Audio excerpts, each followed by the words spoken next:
Just thinking out loud. Buchanan here.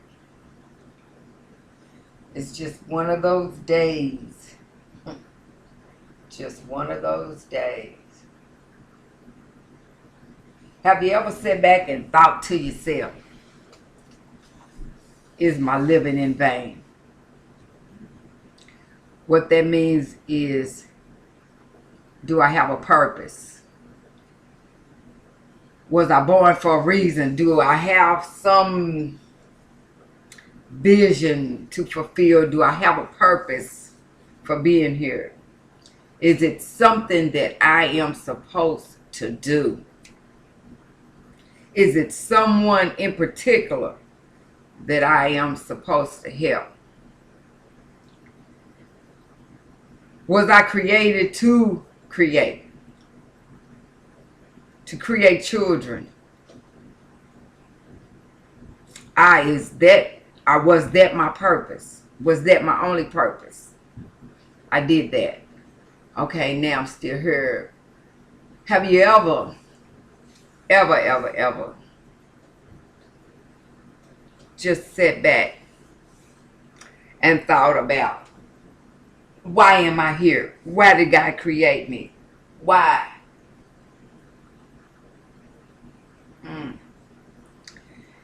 I'm having one of those moments, and I call it my Elijah moment. When Elijah killed the prophets. And then after all that power that he had diminished, he turned around and he ran and he hid in a cave and he hid, and he had to be fed by ravens because he had become depressed. I'm not saying I'm depressed, but I know what it feels like to be high one moment. You have all the credit cards, and you have the money, and you have the transportation functioning, you have the home, the apartment, you have the boo, hey. And things just seem so peachy and cream. Then,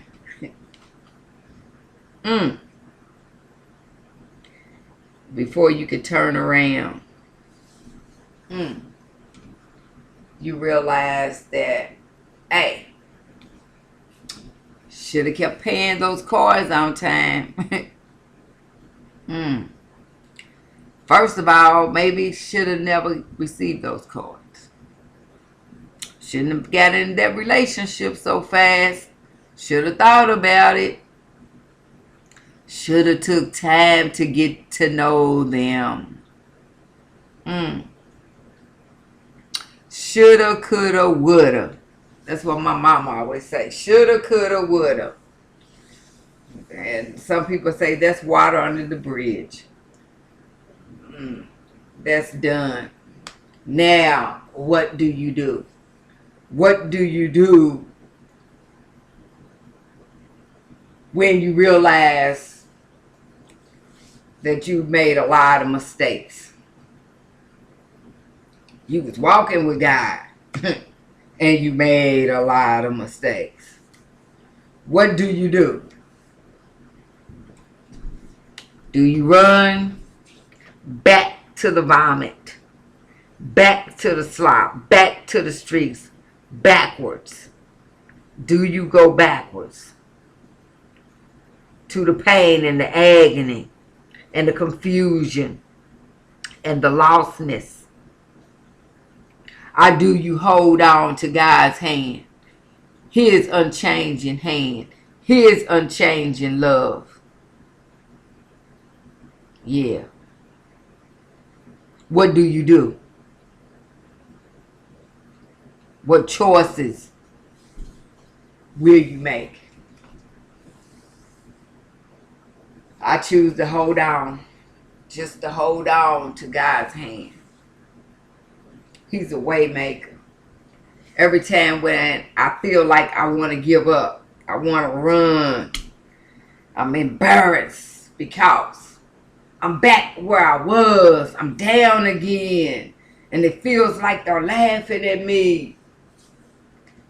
But then I heard a voice saying, peace be still.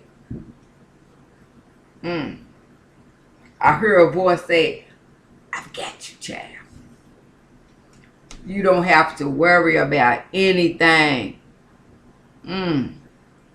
Just remember, like with David, he killed a lion, and then that encouraged him and gave him confidence to stand up against Goliath. So sometimes we have to go through what we need to go through. We have to go through depression. Depression to me is not depression. They're sitting in the corner twiddling our thumb and just crazy depression.